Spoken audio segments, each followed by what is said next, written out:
आणि मला असं वाटायला लागलं की आता आपण परत तबला शिकायला सुरुवात केली पाहिजे. पण ते राहत होते मुंबईत, मी राहत होतो पुण्यात. कसं शिकणार?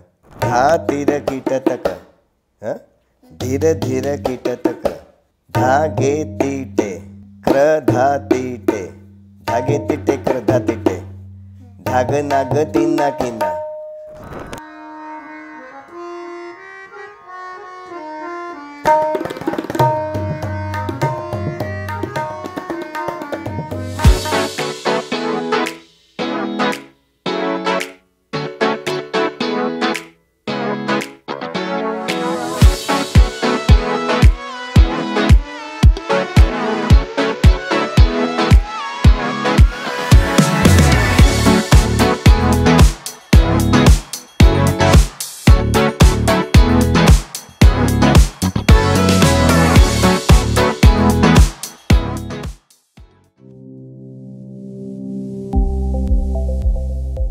दादा, तुम्ही इंजिनियर आहात ना, मग तबला वादक कसे झालात? काय झालं, इंजिनिअरिंग कॉलेजला मला ॲडमिशन मिळाली आणि तिथे लकीली माझ्या बॅचमध्ये आजचे जे प्रसिद्ध गायक आहेत ना, पंडित विजय कोपरकर, ते पण होते.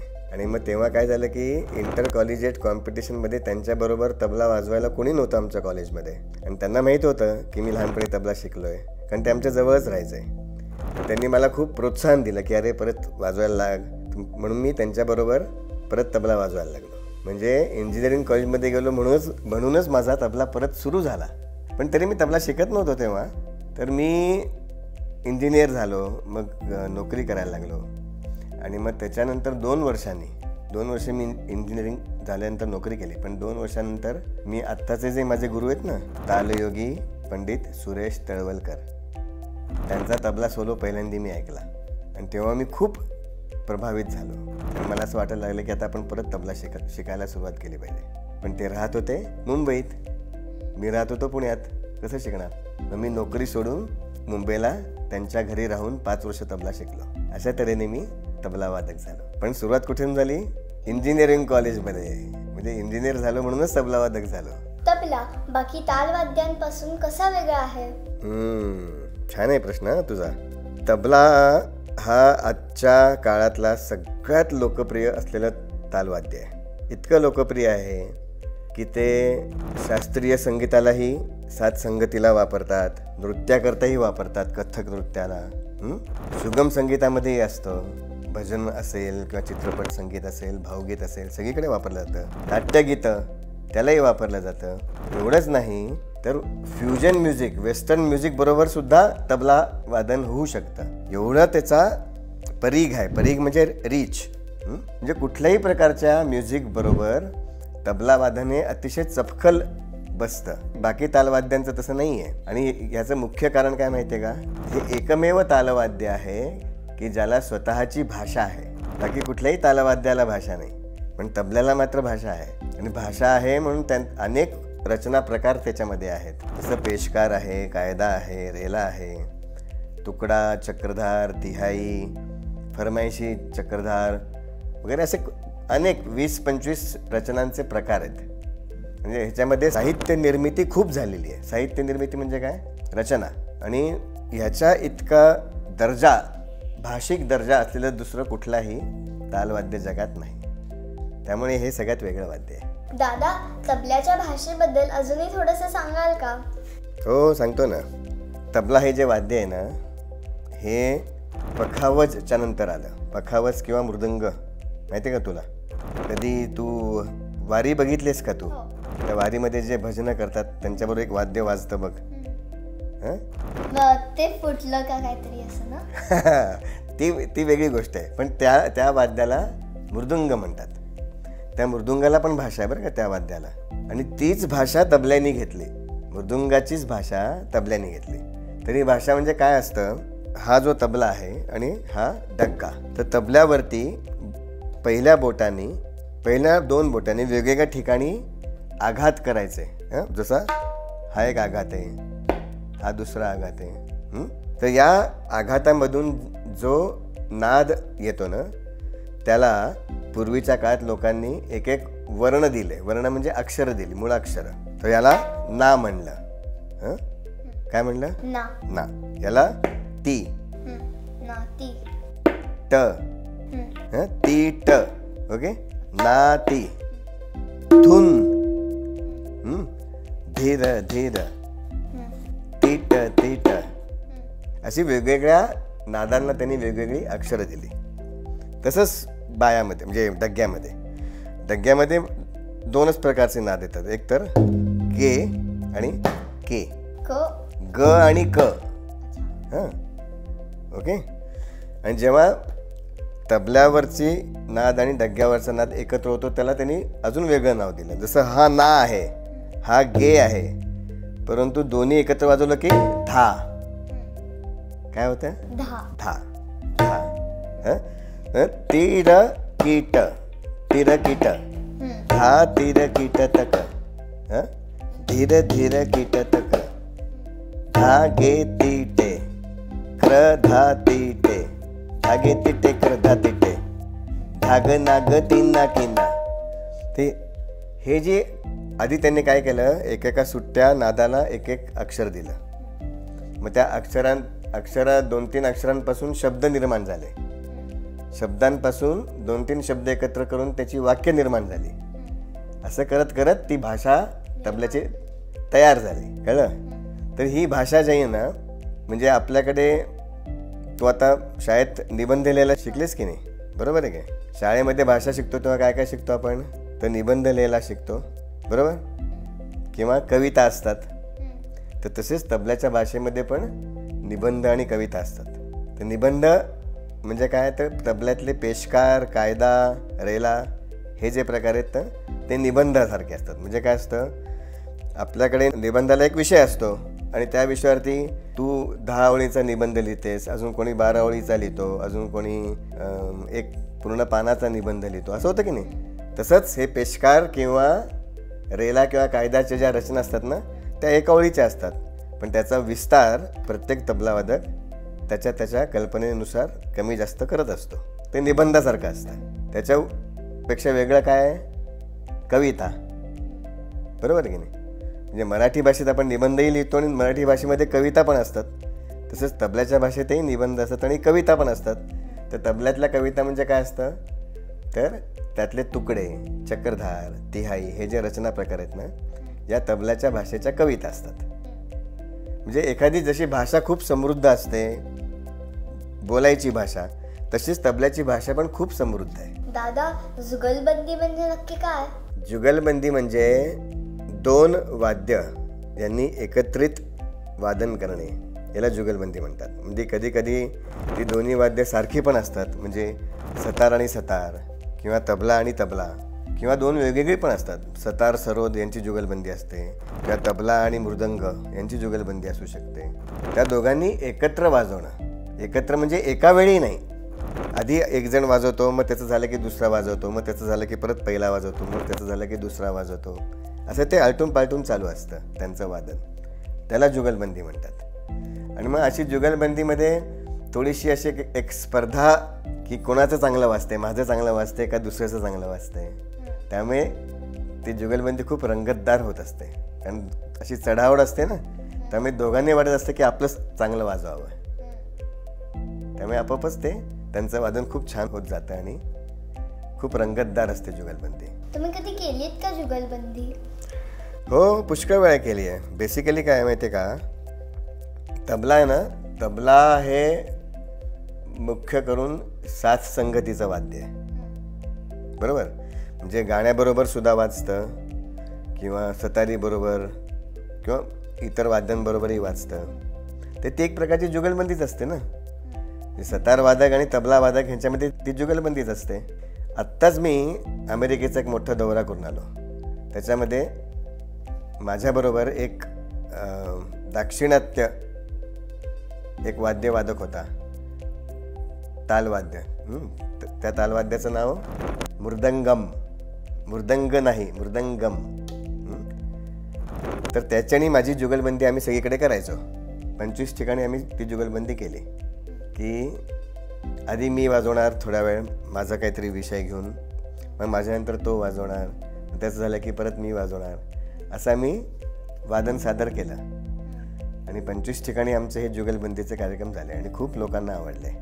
तसे जुगलबंदी खूप वेळा करायला लागते आणि बेसिकली हे 7 संगतीचं वाद्य म्हणजे जुगलबंदीचंच वाद्य आहे.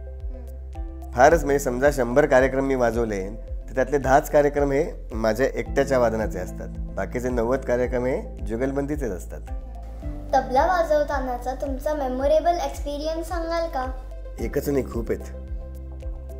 त्यातले मी 1-2 सांगायचा प्रयत्न करतो. उस्ताद झाकीर हुसेन आहेत ना, त्यांच्या वडिलांच्या स्मृतीनिमित्त दरवर्षी एक कार्यक्रम करतात मुंबईत आणि त्या कार्यक्रमामध्ये तबला सोलो वाजवायला त्यांनी बोलवणं हे खूप मानाचं समजलं जातं. तर त्यांनी 5-6 वर्षापूर्वी मला पण बोलवलं होतं त्या कार्यक्रमात वाजवायला. आणि माझ्या आयुष्यातला तो पहिलाच प्रसंग होता की माझा संपूर्ण तबला सोलो वादन हे उस्ताद झाकीर हुसेन यांनी समोर बसून ऐकलं. म्हणजे त्यांच्यासारखा दिग्गज तबला वादकाने पूर्ण वेळ समोर बसून तबला वादन ऐकणं हे फार मोठं भाग्य असतं. तर ते भाग्य मला मिळालं. हा खूप मोठा माझ्या आयुष्यातला प्रसंग आहे. दुसरा प्रसंग होता की मुंबईत माझं तबला सोलो वादन होतं आणि त्याला माझ्या गुरुजींचे गुरुजी आले होते तबला सोलो ऐकायला. माझ्या गुरुजींचे गुरुजी, त्यांचं नाव पंडित पंढरीनाथ नागेशकर गुरुजी. तेव्हा त्यांचं वय 90 होतं जवळपास आणि ते तबला ऐकायला समोर होते. त्यामुळे मी माझं जे काय ठरलेलं होतं वादन, जे मी ठरवून आलो होतो ते न वाजवता मी त्यांच्या गुरूंचं म्हणजे माझ्या गुरुजींच्या गुरुजींच्या गुरूंचं त्यांनी ज्या रचना केल्या होत्या त्या रचना मी वाजवल्या त्या कार्यक्रमात. माझे गुरु कोण? पंडित तालयोगी सुरेश तळवलकर, त्यांचे गुरु पंडित पंढरीनाथ नागेशकर आणि त्यांचे गुरु म्हणजे उस्ताद आमिर हुसेन खाँ साहेब. तर आमिर हुसेन खाँ साहेबांनी रचलेल्या बंदिशी मी त्या कार्यक्रमात वाजवल्या आणि त्या त्यांना इतक्या आवडल्या त्यांना की कार्यक्रम झाल्यानंतर त्यांनी ते स्टेजवरती आले. त्यांनी मला अशी घट्ट मिठी मारली. तेव्हा त्यांच्या डोळ्यातनं अश्रू वाहत होते. ते म्हणले, मला तू माझ्या गुरूंची आठवण करून दिलीस. तर हे 2 प्रसंग माझ्या खूप आयुष्यातले सगळ्यात मोठे मेमोरेबल प्रसंग आहेत. अनेक आहेत, आत्ता मला हे 2 आठवत आहेत. ज्यांना तुमच्यासारखा तबला वादक बनायचं आहे त्यांना तुम्ही काय मेसेज द्याल? तबला वादक बनणं हे सोपं नाही आहे. कारण का, तबल्याला रियाजाची खूप आवश्यकता लागते. रियाज म्हणजे काय? प्रॅक्टिस. आपल्याला माहिती आहे सगळ्यात जास्त प्रॅक्टिस ही तबला वादनाकरता लागते. कारण एकतर दोन्ही हातांनी वेगवेगळा कंट्रोल, वेगवेगळी ॲक्शन असते ना. इथे बोटांनी असं वाजतंय, इथे बोटांनी असं वाजतंय. तर 2 हातावरती खूप वेगवेगळा कंट्रोल एकाच वेळी लागतो आणि परत ते दमदार वाजवण्याकरता आणि गतिमान वाजवण्याकरता वर्षानुवर्ष रियाज करायला लागतो. म्हणजे मी जेव्हा शिकत होतो ना माझ्या गुरुजींकडे, मुंबईला जाऊन 5 वर्ष शिकलो मी, सांगितलं ना, तेव्हा मी आणि तेव्हा माझ्याबरोबर शिकणारे इतर विद्यार्थी आम्ही दिवसातले जवळपास 14 तास रियाज करायचो. कारण दुसरं काही करायचंच नाही ना. सकाळी उठायचं, रियाज करायचा, जेवायचं, रियाज करायचा, जेवायचं, झोपायचं, एवढंच करायचो आम्ही. तर तसा रियाज केलात तुम्ही काही वर्ष तर मग तुमचा थोडंफार चांगलं वाजायला लागतो तबला. त्यामुळे तबल्यामध्ये खूप कष्ट आहेत. तर ज्यांना कष्ट करायची तयारी आहे आणि जे कष्ट करतील ते खरंच नक्कीच चांगले तबला वादन करू शकतील. तर मी शिष्यांना कायम सांगतो की चांगला तबला वाजवता येण्याकरता एकच शॉर्टकट आहे. कुठला? तर खूप रियाज करणे. खूप रियाज आल्याशिवाय तबला वादनाला पर्याय नाही. चांगला तबला जर तुम्हाला वाजवायचा असेल तर खूप रियाज करायला लागेल. त्यामुळे माझा सगळ्या तबला शिकणाऱ्या विद्यार्थ्यांकरता हाच सल्ला आहे की तुम्ही जास्तीत जास्त रियाज करा. जितका रियाज कराल तितका तुमचा आपोआपच तबला चांगला वाजेल आणि तितकं आपोआपच तुमचं नाव येईल. दादा, मला एक तबल्याची गमतीदार एक्सरसाइज शिकवाल का? हो, जरूर शिकवतो ना. बरं, तर तबल्याची भाषा लगेच येणं अवघड आहे की नाही. तर तुला जे माहिती आहे ना त्या भाषेतलं काहीतरी शिकवतो. म्हणजे तुला आकडे माहिती आहेत आपले, 1 2 3 4 5 6 7 8 हिंदी आकडे माहिती आहेत. ओके, माहिती आहेत ना. आता मी एका लयीत ठेका वाजवणार आहे आणि त्याच्यामध्ये 1 2 3 4 5 6 7 8 तुला म्हणायला शिकवणार आहे.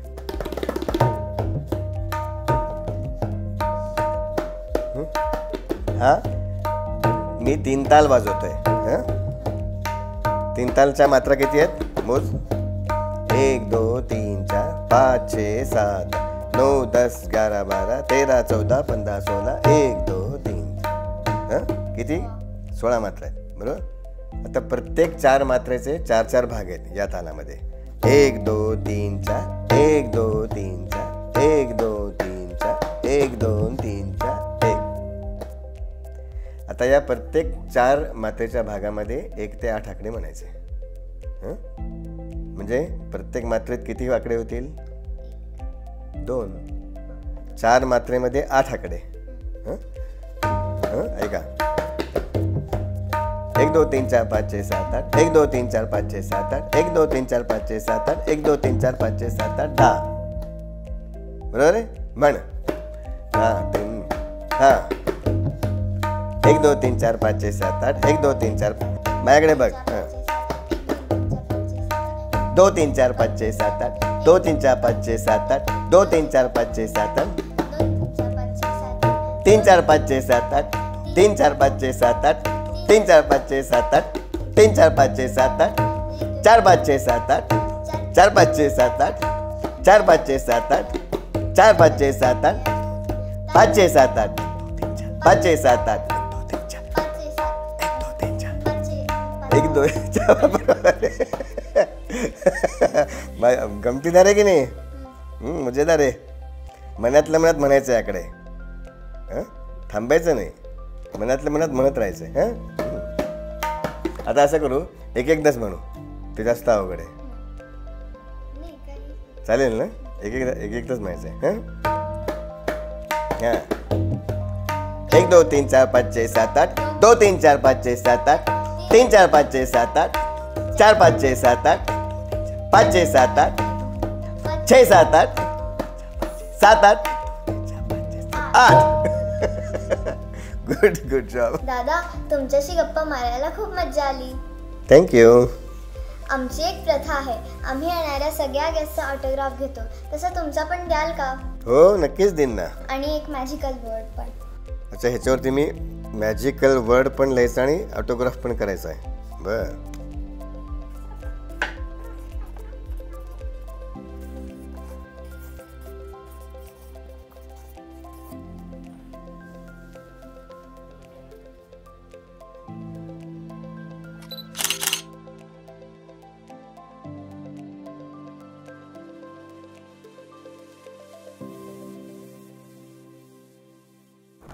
तुमच्या आवडीची एखादी रचना वाजवून दाखवाल का. हो नक्कीच वाजून दाखवतो. त्याकरता आपण माझ्याबरोबर श्रिया आली आहे. तिला आपण बोलूया. ती हार्मोनियम वाजवेल माझ्याबरोबर आणि मी तिच्या आवडीची रचना वाजवून दाखवेन.